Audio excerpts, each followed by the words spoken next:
अब हम सब नीति शतकम के अर्थ पद्धति के 36वें पद्य से प्रारंभ करते हैं। यह शिखरणी छंद है, तो पहले हम वाचन करते हैं इसका।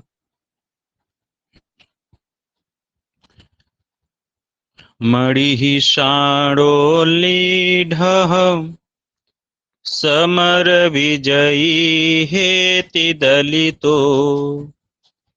मदक्षिणो नागः शरदि सरितः श्यानपुलिना कलाशेषश्चन्द्रः सुरतमृदिता बालवनिता तनिम्ना शोभन्ते गलितविभवाश्चार्थिषु नराः।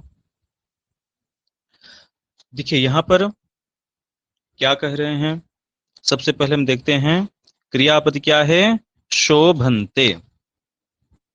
केवल एक ही यहाँ पर तिगंत क्रिया दिख रही है, तो इस तिगंत के क्रिया का कर्ता कौन होगा, नराह शोभन्ते, जो मनुष्य हैं उनकी शोभा होती है। कैसे मनुष्यों की शोभा होती है, अर्थिषु गलित विभवाह नराह शोभन्ते। अर्थी, अर्थी किसे कहते हैं, जो चाहने वाला है, जिसको आवश्यकता है, उसे हम अर्थी कहते हैं। तो तस्मिन तेषु अर्थिषु, उन अर्थियों की अभ्यर्थी जो हैं, जो आवश्यकता से युक्त हैं, ऐसे मांगने वालों के लिए देने से गलित विभव हो गया है जिनका, अर्थात वैभव धन जिनका चला गया है, दान देने से जिनका धन चला गया है, ऐसे मनुष्य क्या होते हैं, शोभन्ते, शोभित होते हैं, उनकी शोभा होती है।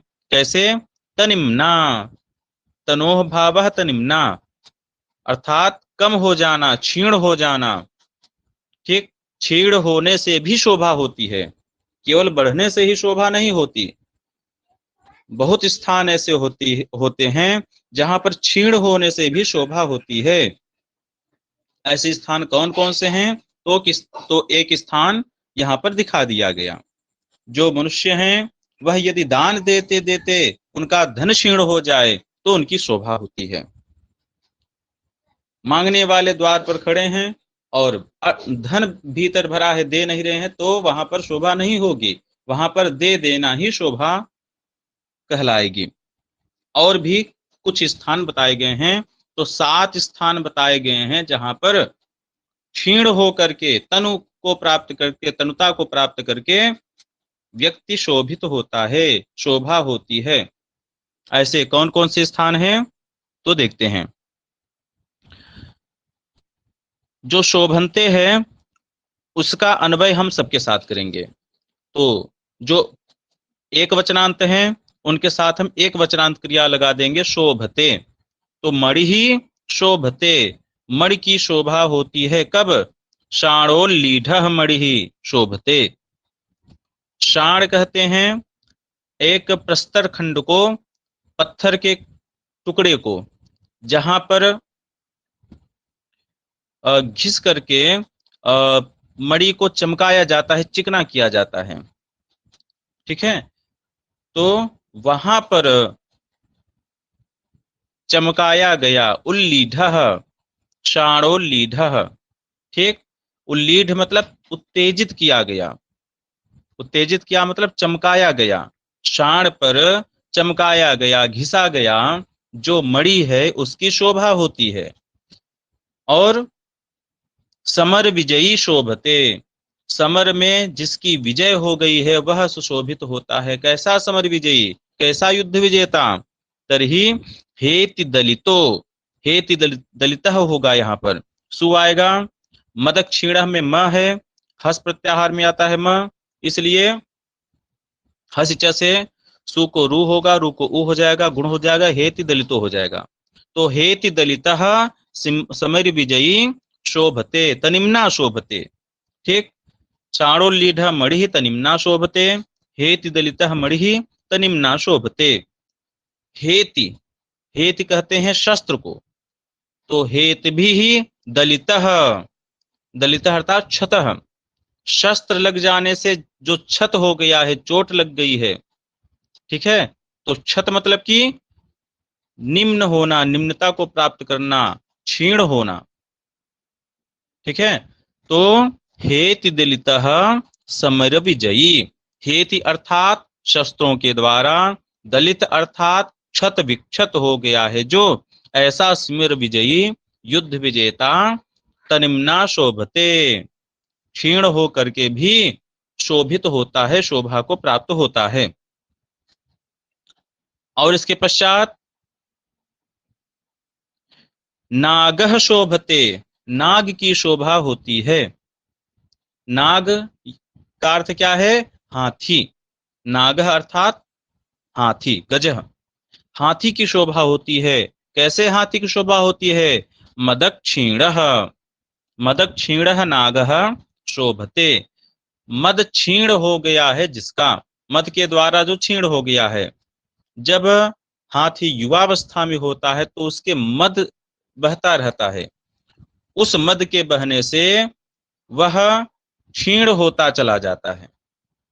तो मद के बहने से जो क्षीण हो गया है, ऐसा क्षीणकाय जो हाथी है वह तनिम्ना शोभते, वह तनुता को प्राप्त करके, क्षीणता को प्राप्त करके भी शोभित होता है। और किसकी शोभा होती है? सरितः, सरितः शोभते, सरित सरितौ सरितः, सरितः शोभन्ते, सरित की शोभा होती है, नदियों की शोभा होती है। सरदि सरितः श्यान पुलिना, ठीक है, तो सरित नदियों की शोभा होती है, कहीं कहीं सरिदा श्यान पुलिना ऐसा आया है, ठीक।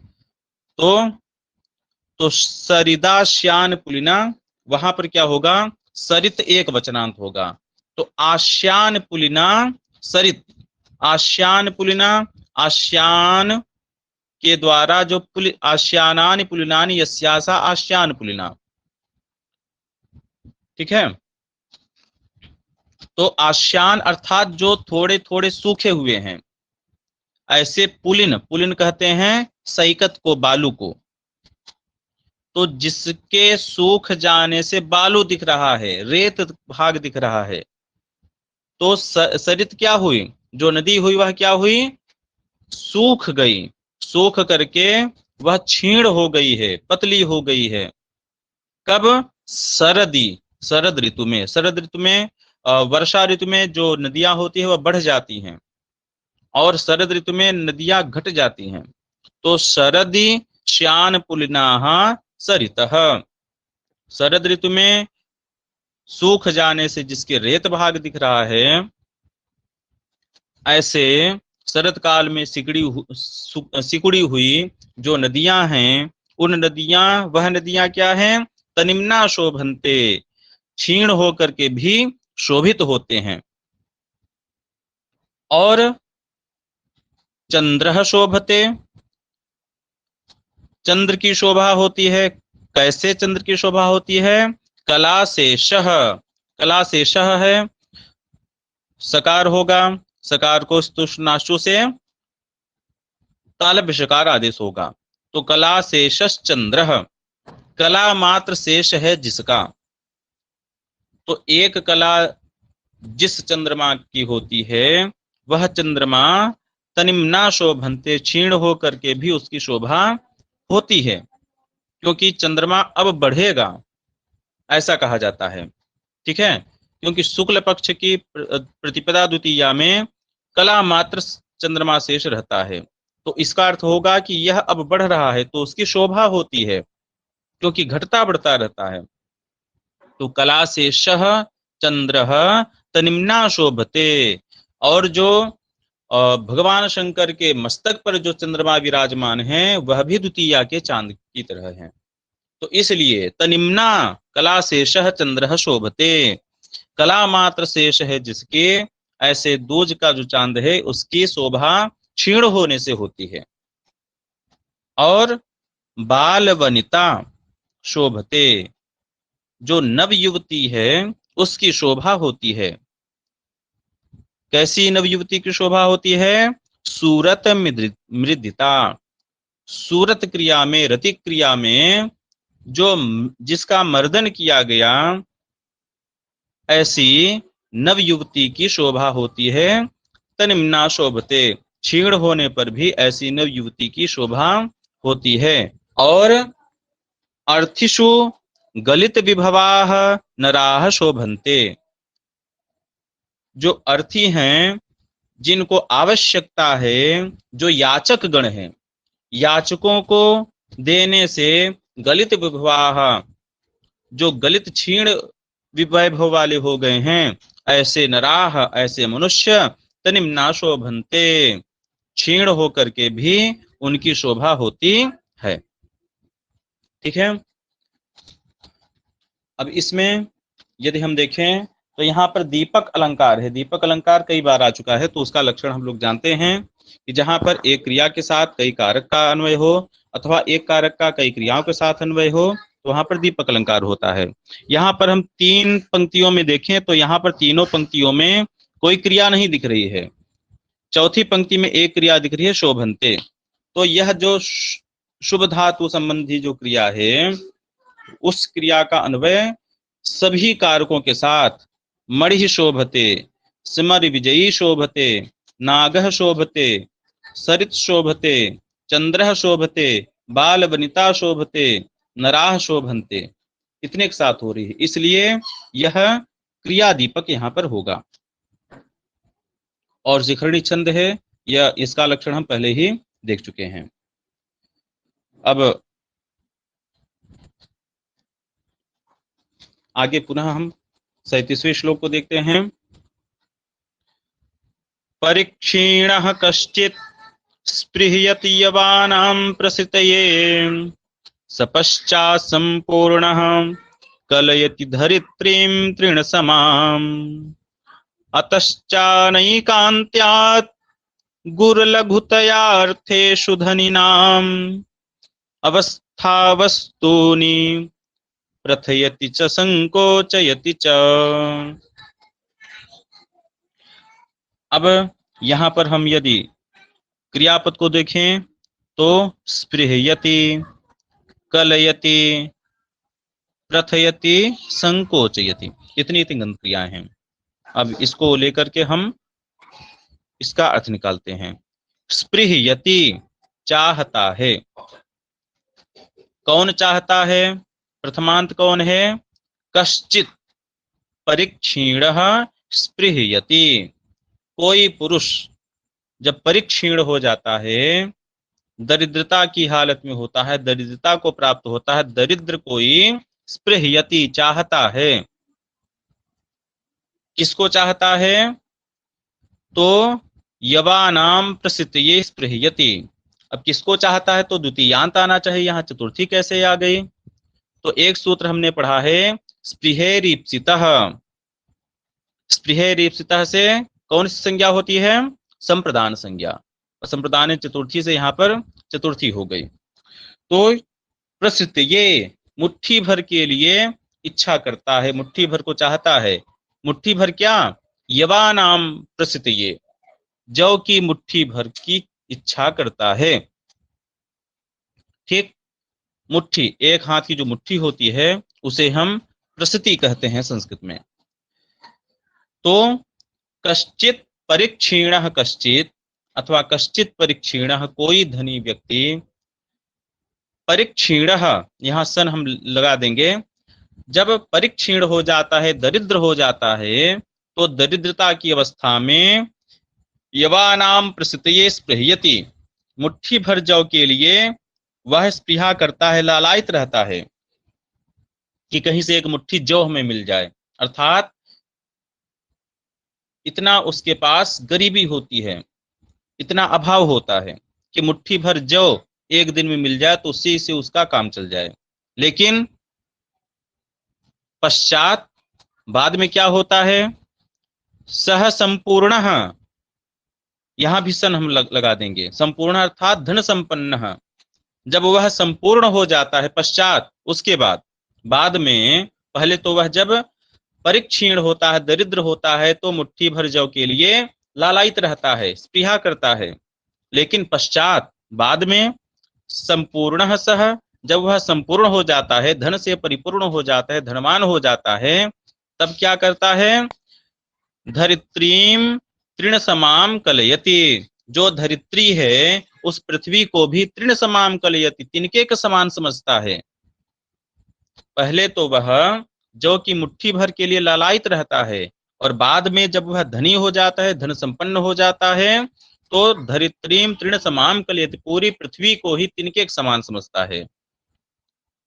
अब इसमें कारण क्या है, कभी एक मुट्ठी भर चावल उसके लिए जीवन का कार्य करता है, और कभी मुट्ठी भर जो, और कभी पूरी पृथ्वी उसको तिनके के समान लगती है। इसमें कारण क्या है, तो कारण के बारे में बता रहे हैं कि अवस्था प्रथयति च संकोचयति च, जो अवस्था है वह बढ़ाती है और घटाती है। किसको बढ़ाती घटाती है, वस्तुओं, वस्तुओं को।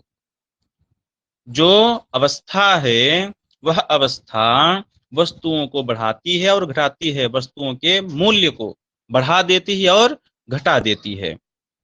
किसकी अवस्था, धनी नाम अवस्था, धनियों की जो अवस्था है वह वस्तुओं को बढ़ाती है और घटा देती है। और कैसी अवस्था, तो बता रहे हैं कि अर्थेषु, अर्थेषु गुरु लघुतया च अनेकांत्याद, गुरु लघुतया अनेकांता अवस्था, यहाँ पर अनेकांत्याद है, यहाँ पर सब पंचमी हो गई है, कहीं कहीं जो है अनेकांता, ऐसा ऐसा हुआ है, पाठभेद हुआ है। तो अनेकांता करेंगे तो अवस्था की वह विशेषण बनेगा, अवस्था का विशेषण।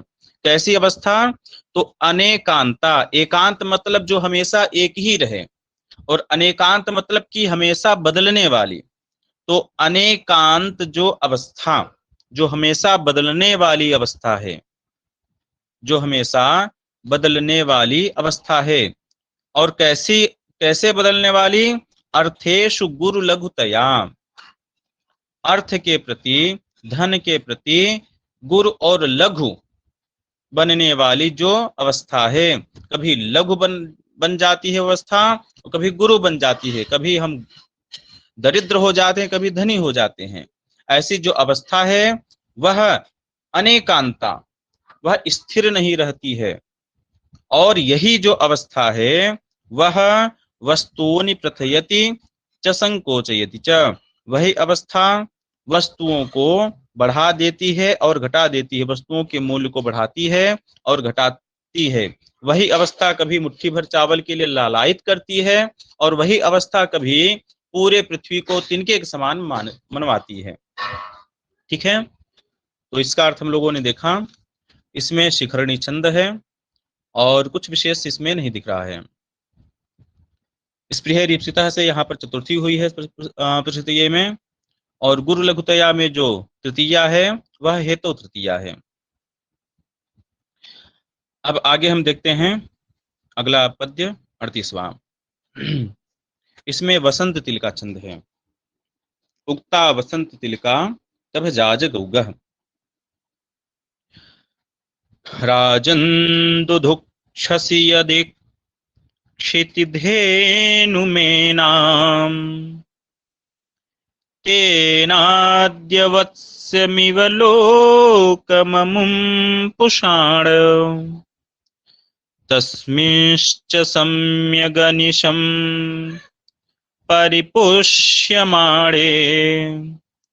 नानाफलं फलति कल्पलतेव भूमिः। अब यहाँ पर यदि हम क्रियापद देखें तो दुधुक्षसि, पुषाण, फलति, यह तीन तिङन्त क्रिया हैं। तो इसको लेकर के हम अर्थ निकालते हैं।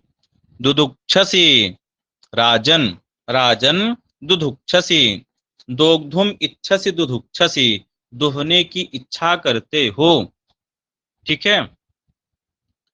जिगमिषति, जाने की इच्छा करता है। ठीक, सन प्रत्यय होता है। तो दुदुक्षसी, यदि तुम दुहने की इच्छा करते हो, किसको दुहने की इच्छा करते हो? क्षितिधेनुम, गाय रूपी इस क्षिति को, पृथ्वी को, गाय के समान इस पृथ्वी को, गो सदृश इस पृथ्वी को, एनाम, एनाम मतलब इस, एनाम क्षितिधेनुम, इस धेनु रूपी पृथ्वी को, गाय रूपी पृथ्वी को, यदि दुधुक्षसी, यदि दुहने की इच्छा करते हो, तो क्या करो? तेन, तब, पुषाण, पोषण करो। किसका पोषण करो? अमुम लोकम, इस लोक, उस लोक की का पोषण करो। लोक अर्थात लोगों की, अपनी जो प्रजा है उस प्रजा का पोषण करो। कैसे पोषण करो? तो वत्सम इव, बछड़े की भांति। जैसे यदि गाय को दुहना है तो बछड़े का पोषण करना होगा, क्योंकि बछड़े के पीते रहने पर ही गाय दूध देती है। बछड़े के चले जाने पर गाय का दूध भी चला जाता है। तो यदि गाय को दुहना चाहते हो तो वत्सम पुषाण, वत्स का पालन पोषण करो। और यदि क्षितिम दुधक्षसी, यदि पृथ्वी का को दुहना चाहते हो तो अमुम लोकम पुषाण, उस अपनी प्रजा का पोषण करो। ठीक है। तो हे राजन, यदि एनाम क्षितिधेनुम दुधुक्षसी, यदि इस गो सदृश क्षिति अर्थात पृथ्वी को दुहना चाहते हो, यहां से संपत्ति निकालना चाहते हो, अर्थात अधिक से अधिक कृषि कार्य, फल फूल इत्यादि उत्पन्न कराना चाहते हो, तो क्या करो? तेन अद्य, तेन अद्य मतलब इस समय, अमुम लोकम वत्सम यो पुषाण, उस अपनी प्रजा को, उस अपनी प्रजा का पालन जो है एक बछड़े की भांति करो। तस्मिंश्च सम्यक अनिशम परिपोष्यमाणे, यहाँ पर तस्मिन और परिपोष्यमाणे में सत्य सप्तमी है। यस्य च भावेन भाव लक्षणम, अर्थात ऐसा हो जाने पर। तो तस्मिन च अनिशम सम्यक परिपुष्यमाणे, तो तस्मिन च, यहाँ पर न है, न के बदले यहाँ पर ये तालव्य श कहाँ से आ गया है? तो इसके लिए आप जो है नश्छब्य प्रसान, इस सूत्र का अर्थ देखिएगा लक्ष्य सिद्धांत कौमुदी में। नश्छब्य प्रसान और अनुनासिकात् परो अनुस्वारः इत्यादि सूत्र का अध्ययन वहां पर एक ही पेज में दिया हुआ है, मूल लक्ष्य सिद्धांत कौमुदी, वहां पर आप देखिएगा। तो तस्मिन च अनिशम सम्यक परिपुष्यमाणे, अनिशम मतलब निरंतर, तस्मिन सम्यक परिपुष्यमाणे, तस्मिन से लेना है लोक के, जने, उस अपनी प्रजा, जब प्रजा जो है, लोक जो है, अनिशम निरंतर, सम्यक अच्छी प्रकार से, परिपोष्यमाणे जब पुष्ट होगी, उसका पालन किया जाएगा। तो भूमि ही, जो भूमि है, कल्पलता इव नाना फलम फलती, कल्पलता के समान अनेक प्रकार के फल को फलती है, प्रदान करती है। ठीक है। जैसे कल्पलता से जो भी इच्छा व्यक्ति करता है वह उसको प्राप्त होता है, उसी प्रकार यदि प्रजा का पालन पोषण अनिशम निरंतर करते रहोगे, प्रजा के पालन पोषण को निरंतर करते रहने पर, तस्मिन च अनिशम सम्यक परिपुष्यमाणे, उस प्रजा के निरंतर अच्छी प्रकार से पालन पोषण करते रहने पर, भूमि ही कल्पलता इव नाना फलम फलती। जो पृथ्वी है, जो भूमि है, कल्पलता के समान अनेक प्रकार के फल को फलती है, अनेक प्रकार के फल को प्रदान करती है। अब यहाँ पर वसंत तिल का छंद है, जैसा कि पूर्व बताया जा चुका है। अलंकार यहाँ पर उपमा अलंकार है। क्षितिधेनुम, ठीक, क्षितिधेनुम अर्थात धेनु के समान। क्षिति यहाँ पर उपमा अलंकार है। इव का लोप हुआ है, इसलिए लुप्त उपमा है। और वत्सम इव लोकम पुषाण, बछड़े की तरह प्रजा का पालन करो, पोषण करो। तो यहाँ पर भी उपमा अलंकार है। तो आज इतना ही। यदि किसी का कोई प्रश्न हो तो भी पूछ सकते हैं।